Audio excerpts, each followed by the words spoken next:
구여신도 애쓰셨습니다. 구여신도에서 대표로 9분만 나오신 거니까 그렇게 이해하시고 고맙습니다. 수고하셨습니다. 감사합니다.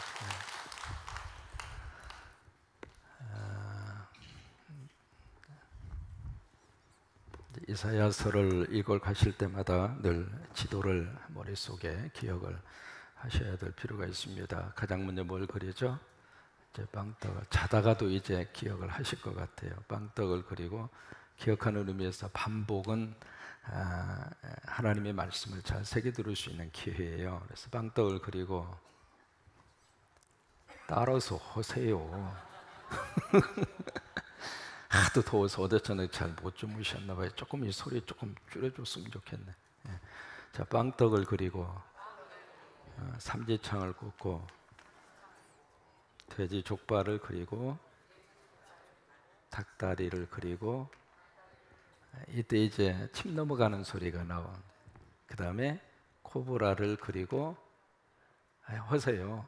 코브라를 그리고 혀를 그리고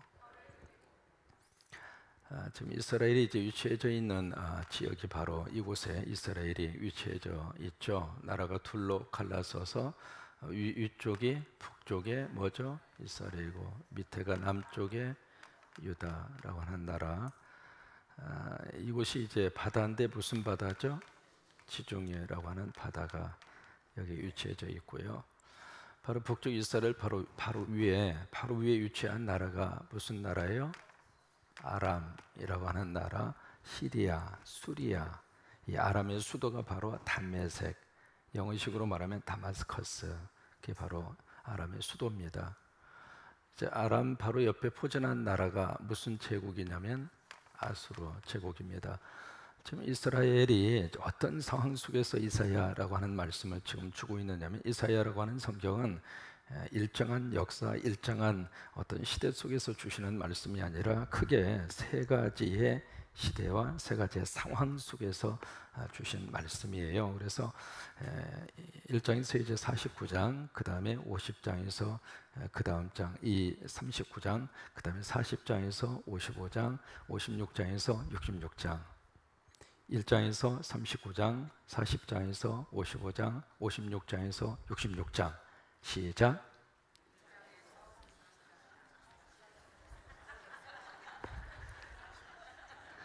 이사야가 그렇게 크게 세 토막으로 이렇게 나누어지는 거예요. 1장에서 39장, 40장에서 55장, 56장에서 66장. 시작.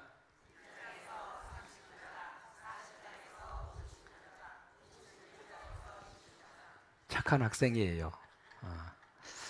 그게 이제 이사야 큰 하나의 세 개의 틀이에요. 그 틀 속에서 이 배경이 다 다릅니다.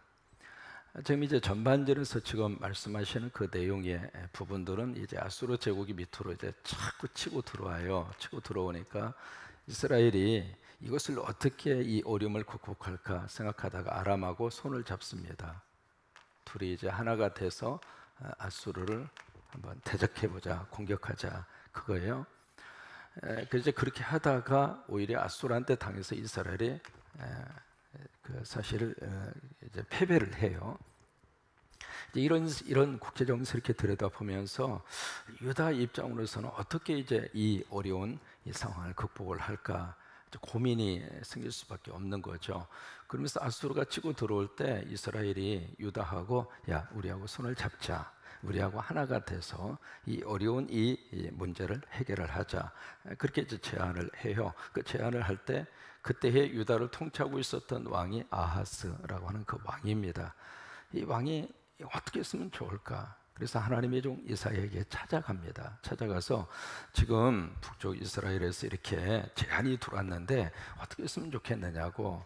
그때 이제 이사야가 하나님의 말씀을 듣고 그의 그 백성과 아하스 왕에게 그렇게 제안을 합니다. 이스라엘로 절대로 손을 잡지 말아라.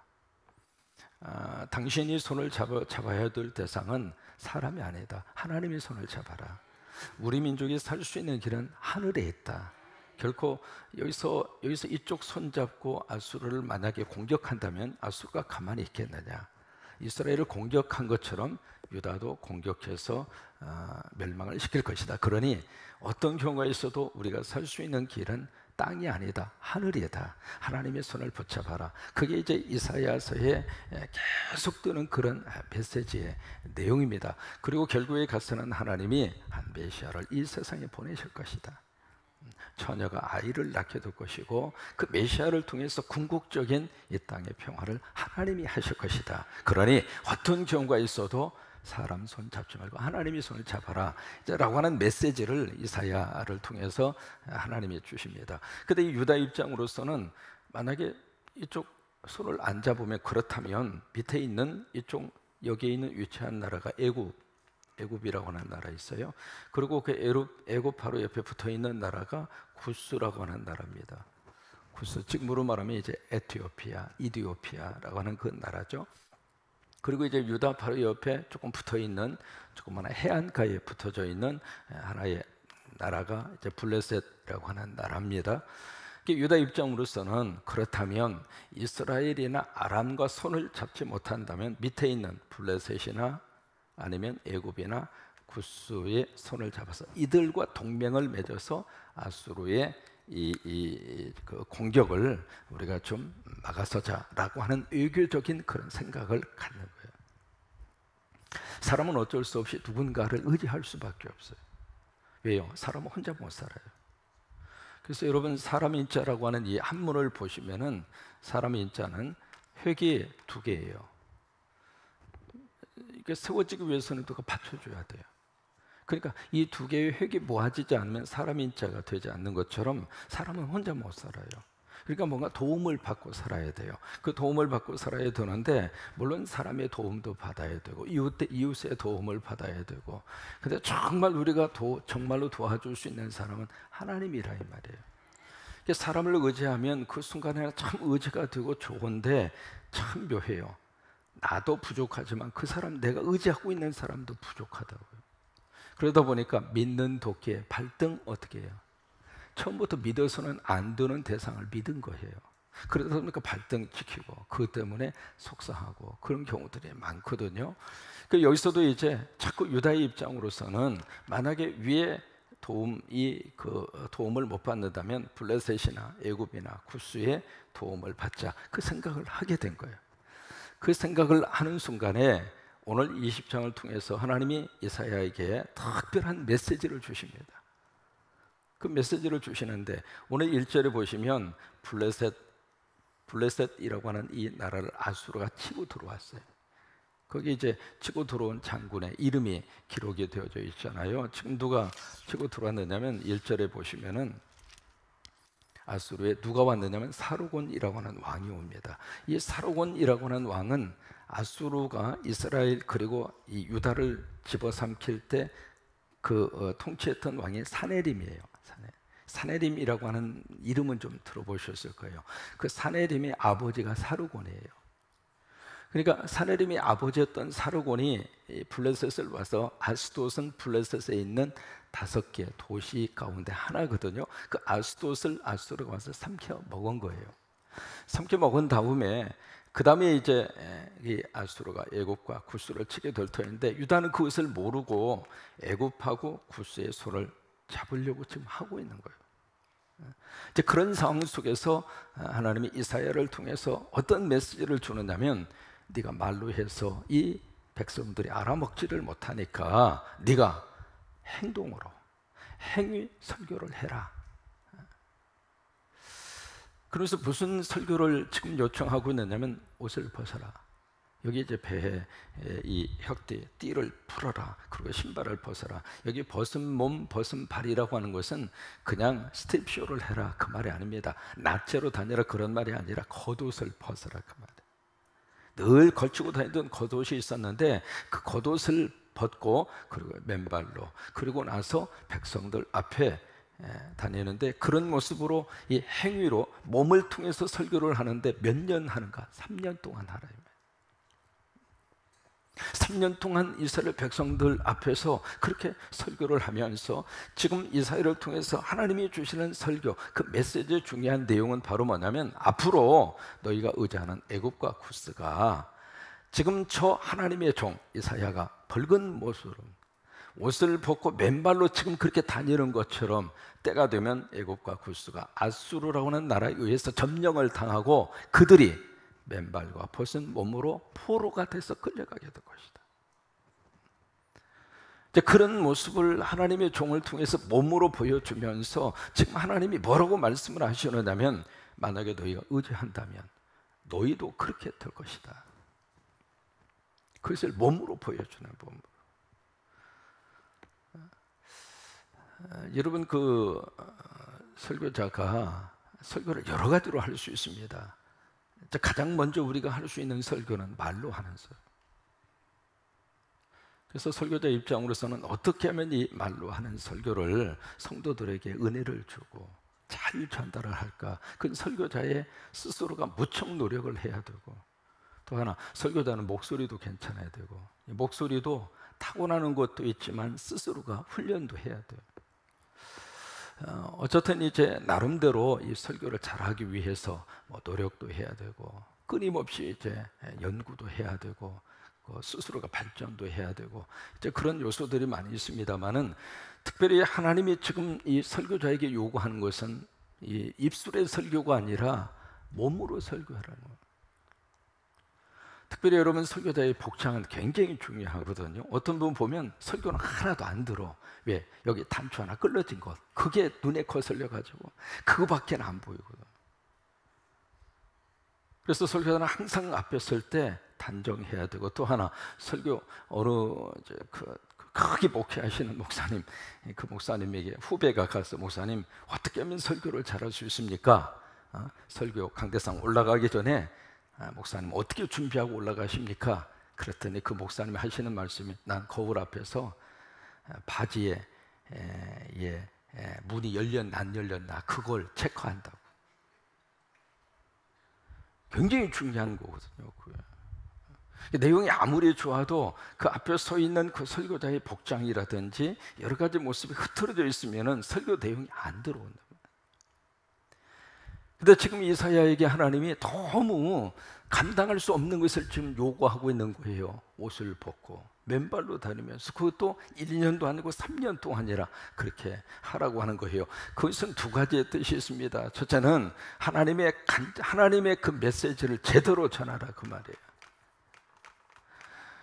이 설교자의 체면이고 뭐고 그걸 떠나서 하나님이 정말 전하고자 하는 그 메시지를 네가 제대로 전해라.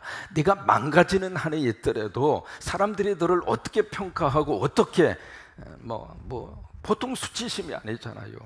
그렇다 하더라도 너는 내가 전해야 될 메시지를 바르게 증거해라 라고 하는 의미가 첫째이고, 왜? 앞으로 이 백성들이 어떻게 될 것인가라고 하는 것을 깨닫지를 못하니까 네 행위를 통해서 제대로 전달하라.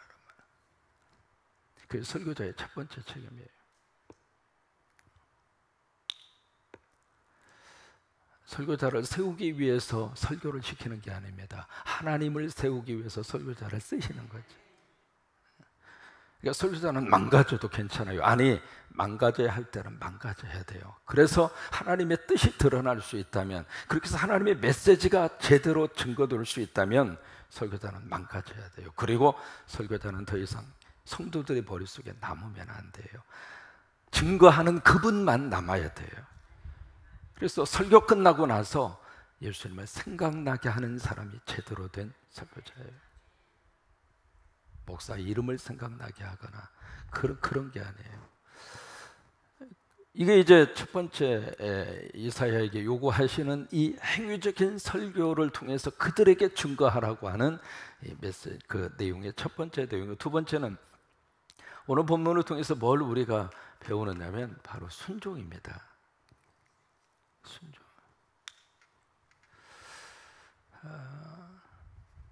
이게 이사야 입장으로서는 순종할 수 있는 그런 그 하나님의 요구가 아니거든요.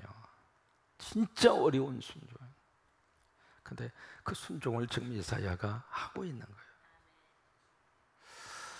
성경은 창세기에서 계시록까지 계속 이게 취급하고 있는 주제 중에 하나가 순종에 대한 주제입니다. 여러분 창세기 보시면은 거기에 이제 아담과 하와, 에덴 동산 선악과. 무슨 문제예요? 순종에 대한 문제입니다. 다른 거 다 먹어라, 임의적으로 해라. 그러나 이거 하나만은 약속을 하자. 이건 절대 손대지 말아라. 왜? 그 주기 싫어서가 아닙니다. 하나님과의 약속입니다. 이것은 너와 나와 약속으로 하자. 그래서 네가 나를 인정을 하고 하나님으로 인정한다면 이걸 먹지 마. 왜? 내가 한 말이니까. 그래서 서로 약속을 한 것이 선악과에 대한 문제거든요. 근데 그 약속을 그 하나님의 말씀을 어떻게 해요? 거역해요. 불순종한단 말이에요. 결국 그 불순종의 결과로 에덴에서 쫓겨나게 되고 결국 죄가 이 세상에 들어오게 되고 아담 한 사람의 불순종을 통해서 이 세상에 죄가 들어옴으로 인간 속에 죽음이 들어오게 됐고, 그게 쭉 지금 하나님이 성경에서 말씀하시는 그런 내용이잖아요. 근데 저희가 예수 그리스도 한 사람의 순종을 통해서 이 세상에 뭐가 들어와요? 생명이 들어와요. 그러니까 아담 한 사람의 불순종을 통해서 결국 죄가 들어오고 죄를 통해서 사망이 들어오고, 예수 그리스도 한 사람의 뭘 통해서? 순종을 통해서 뭐가 들어와요? 의가 들어오고 이 세상에 뭐가 왔죠? 생명이 온 거예요. 이게 성경의 스토리잖아요. 그러니까 성경 전체는 순종에 대한 이야기를 다루고 있는 거예요. 그리고 과연 우리는 그렇다면 아담과 같이 불순종함으로 죄와 사망의 자리에서 우리가 순종함으로 예수 그리스도를 믿음으로 의의 자리로, 그래서 생명의 자리로, 살림의 자리로, 이것이 바로 예수 믿는 하나님의 사람들에게 주시는 하나님의 거룩한 축복의 역사라고 하는 거예요. 그래서 계속 우리들에게 하나님은 순종을 요구하시는 거예요. 왜요? 순종이 복을 받을 수 있는 길이기 때문에 그래요. 그래도 우리가 순종을 하는데 어떻게 순종을 할까? 몇 가지 태도가 있습니다. 순종을 하는데 어떻게 순종을 할까? 첫째는 성경에서 말씀하시는 순종의 세 가지 태도가 있어요. 첫째, 기꺼이 하라. 기꺼이 하라고 하는 말은 부지런히 순종하라 그 말이에요. 두 번째는 즐겁게 하라. 기왕 순종할 것 같으면 인상 팍 쓰면서 억지로 그 순종, 그거요 보는 사람도 마음 부담이고 하는 사람도 마음 부담이에요. 그러니까 하나님 앞에 순종할 때 기꺼이 하고 부지런히 하고 그 다음에 즐겁게 하고, 그 다음에 세 번째로 순종할 때 어떻게 하는가? 모든 것에 순종해라 이 말이에요. 영어로 말하면 all. 내 입맛에 맞는 것은 순종을 하고 입맛에 안 맞는 것은 불순종하고, 그건 순종이 아니라고 하는 거예요. 그러니까 순종의 세 가지 태도. 첫째, 따라서 한번 해보세요. 기꺼이 하고 즐겁게 하고, 기왕 새벽기도 나오려면 행복하게 나오고, 안 나오면 벌 받을 것 같아서 나오고 그러지 말고, 안 나와도 하나님이 절대로 몽둥이 들고 있다가 톡톡 치거나 그런 분 아니에요. 내일 새벽에는 한 번만 나오시고 그 다음 새벽은 또 하나님께 맡기시고, 무슨 얘기냐면 기꺼이 즐겁게 하라면 즐겁게, 억지로 하지 말고, 그리고 순종을 하는데 내가 취사 선택해서 순종하고 안 하고 그것을 내가 결정하는 것이 아니라 하나님이 하시는 말씀의 모든 말씀 앞에 순종하고. 어느 나라의 임금이 신하들을 불러다 놓고 명령을 합니다. 저 우물에 가서 물을 기르다가 항아리에다가 물을 채우라고. 그래서 이제 열심히 물을 기르다가 항아리에 갔다가 붓는데 항아리에 물이 차지를 않아요. 왜 그래 싶어서 봤더니 항아리 밑에 금이 가가지고 물을 붓는 대로 쪽쪽 다 빠지는 거예요. 그래서 이제 신하들이 연못에 가서 이제 물을 떠다가 갔다가 이제 푸다가 이렇게 보니까 갔다가 부나 많아잖아요. 그러니까 지혜 있는 똑똑한 신하, 그러니까 생각하는 거야. 하나 말하다. 그래서 하다가 슬금슬금 안 해버리는 거예요. 근데 그중에 이제 신하 한 사람은 그래도 임금이 명령했으니까 해야지. 그래서 부지런히 연못에 있는 물을 갖다가 항아리에 갖다 놓고, 갖다 놓으면 또 밑으로 쏙 빠져. 그럴 때 열심으로, 왜? 임금이 하라고 그랬으니까 그냥 순종을 하는 거예요. 그래서 연못을 막 가다 보니까 결국 연못에 있는 물이 바닥이 난 거예요. 왜? 어차피 연못에 있는 물은 한정돼 있으니까 계속 하다 보니까 바닥이 났는데 그 바닥에서 이렇게 보니까 뭐가 번쩍번쩍 빛나네. 딱 봐서 보더니 세상에 금덩어리가 요만한 게 있는 거예요. 그래서 이 신하가 이게 뭔가 싶어서 금덩어리를 갖다가 임금에게, 야, 연못에서 다 물을 이렇게 갖다가 하다 보니까 이렇게 금덩어리가 있다고. 그러니까 임금이 하는 말이 그거 당신 거라고 가져가라고. 그러니까 순종해서 금덩어리 얻었대야. 그러니까 이게 참 그 단순한 이야기 같습니다만은 성경도 그걸 우리에게 요구하는 거예요. 하나님의 말씀 앞에 우리가 기꺼이 즐겁게, 하나님의 말씀이기 때문에 순종하다가 보면 하나님이 우리 인생 속에 복을 담아줘요. 순종을 하다 보면은 우리에게 건강도 담아주시고, 어떤 사람이 몸이 너무 허약해, 너무 허약해서 막 기도했어요. 하나님 나 좀 건강하게 해주세요. 그러니까 하나님의 음성이 들려오기를 너희 집 뒤에 큰 바위가 있지. 바위가 있어요. 그 바위를 밀어라. 그런 거예요. 아이고, 응답이 떨어져서 이 사람이 새벽 기도 끝나고 덜 가서 바위를 미는 거예요. 응치게 영치게 영치게 영치게 막 밀었어. 밀었는데 한 6개월 정도 그렇게 했어요. 밀었는데 이 사람이 6개월 정도 바위를 막 밀다 생각해 보니까 세상에 바위가 끔찍도 안 하고 있는 거야. 세상에 이 정도 밀었으면 바위가 던져서 바다에 빠지든지 아니면 바위가 1m를 저쪽으로 옮겨가든지 그 좀 뭔가 변화가 있어야 되는데 아무런 바위는 그대로 있는 거예요. 그래서 한 6개월 정도 지난 다음에 하나님 응답받고 열심히 밀었는데 바위가 끔찍도 안 해요. 하나님 이게 어떻게 된 노릇이에요? 그러니까 그 다음에 하나님의 음성이 들리기를 야, 너 가서 거울을 보아라. 그리고 너의 얼굴을 보고 우통을 벗고 네 가슴을 보아라. 가서 이제 거울을 딱 보니까 세상에 알통이 생긴 거예요. 그냥. 그래서 하시는 말씀이 내가 너를 바위를 밀으라고 그랬지 바위를 움직이라고 그랬냐? 이해가 되셨어요? 바위를 밀으라고 그랬지 푸시하라고 그랬지 무브하라고 그랬니? 내가 너희를 바위를 움직이라고 한 적이 없다면 그냥 푸시 밀으라 이 말이에요.